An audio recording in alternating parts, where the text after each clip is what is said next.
আমাদের পিকনিকের সকালের খাবার ছিল লুচি, আলুর দম আর সাথে ছিল মিষ্টি।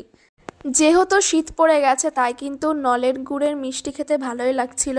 আর এখানে তো রান্না বান্না শুরু হয়ে গেছে, ফুলকপি আলুর রসা হচ্ছে ঝাল ঝাল করে। আর এখানে দেখো সমস্ত কিছু কাটা হয়ে গেছে, পেঁয়াজ, আলু, মাছের একটা চচ্চড়ি হবে তাই এখানে বেগুন আরও সমস্ত কিছু কাটা হয়ে গেছে। আর এখানে একটা কাকু বসে আছে, তো এই কাকু খুব ভালো। তারপর এখানে দেখো বড়মশাই রসুন কাটছে।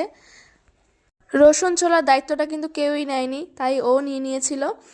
আর এখানে দেখো কাকু বসেছিল, এই কাকু আর আগে যে কাকুকে দেখালাম, এনারা দুই ভাই, পাশাপাশি বাড়ি একদম। আর এখানে দেখো কাকিমা চলে এসছে, কাকিমাও কিন্তু সমস্ত কিছু গুছিয়ে দিচ্ছিল, এনে এনে দিচ্ছিল জিনিসপত্র। এখানে কিন্তু সর্ষে ইলিশ প্রায় রান্না করা হয়ে গেছে, দেখো নামানো হয়ে গেছে, কালারটা দেখো কত সুন্দর এসছে।